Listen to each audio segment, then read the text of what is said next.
Mr. Jones of North Carolina. Speaker. For what purpose is the gentleman from Texas rise? Ask unanimous consent that I take my 5 minutes at this time. Without objection, the gentleman is recognized for 5 minutes. I thank you, Mr. Speaker. Today, the motion to instruct on the comprehensive Iranian sanction bill was passed overwhelmingly.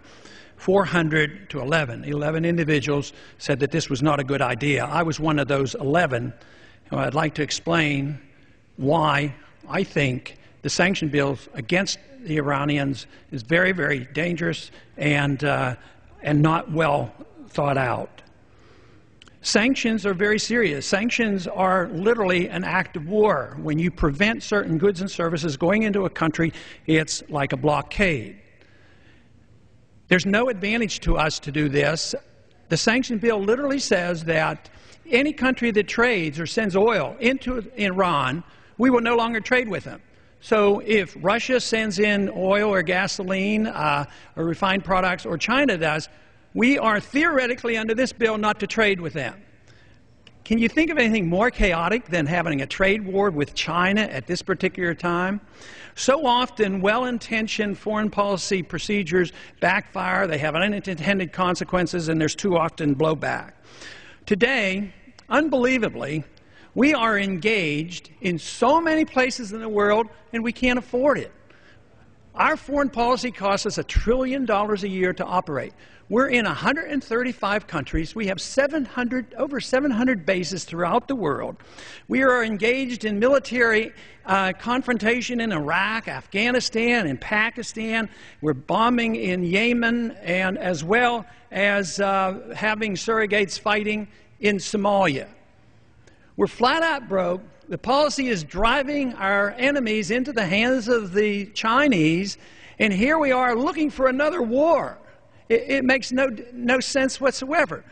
The conversation today was nothing more than war propaganda on why we have to get ready to bomb the Iranians. There is no proof, according to our CIA, that they're actually working on a nuclear weapon. Now, I'm sure they would like to. Why not?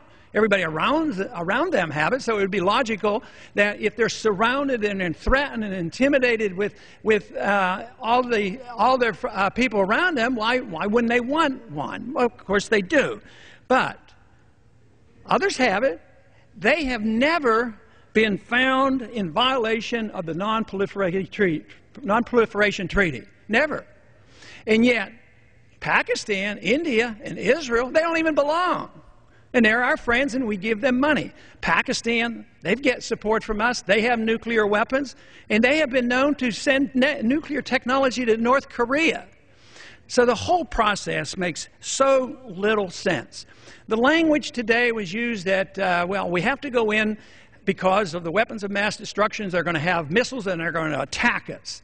It's identical to the propaganda promoting in 2002, in 2001, before we attacked Iraq.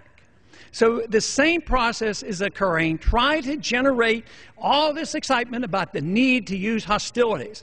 Now, a lot of individuals vote for sanctions that are basically anti-war, and they don't like the military option, and they think this is an alternative. I think that is deeply flawed thinking, because sanctions lead to hostilities. And if you commit to the sanctions, you're really committing to the next step.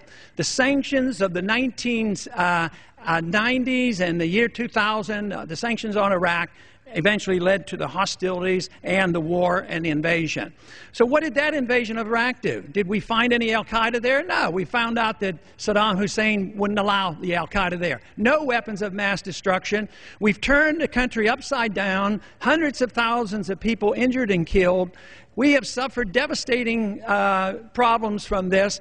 And what has happened? We've turned the government of Iraq over to the Shiites, who are allies with the Iranians. So that whole policy has actually backfired.